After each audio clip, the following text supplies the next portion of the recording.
You know how we have a lot of verbs in Spanish? And usually they're not a big deal, but sometimes we can get two verbs that seem to mean the same thing. Alright, so let's look at one. One verb is llevar, which in its most basic form means to take, and another verb is tomar, which in its most basic form means to take. So let's see if we can figure out and explain some of these differences. So I got my student here, Juan Pablo, and Juan Pablo, he's in my class.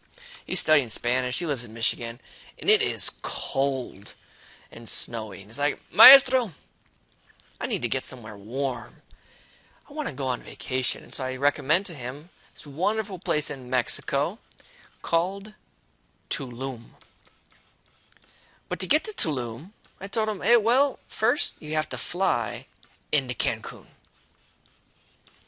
Alright, so you have to take a plane. So if we want to say to take a plane, that's going to be a form of transportation, and so we're going to use tomar. Necesitas tomar un avión.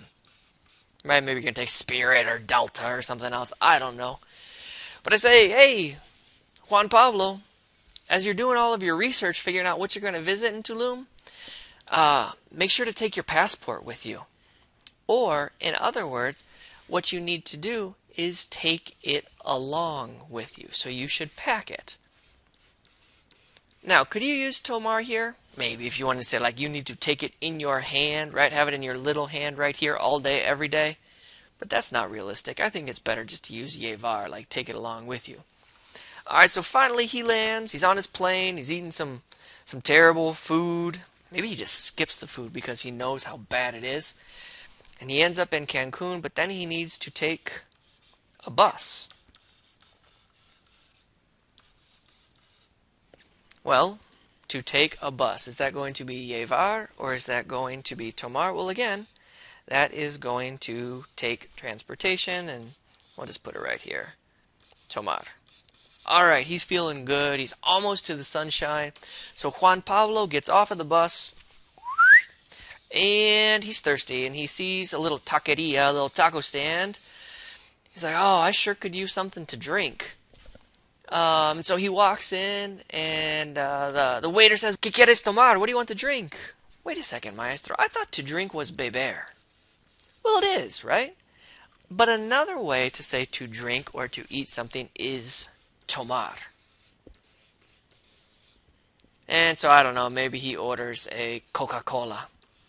And if you do get a Coca-Cola, you should put limon in it. Basically, limon makes everything better. And just before he's about to leave, the owner of the taqueria says, hey, why don't you take some tacos to go?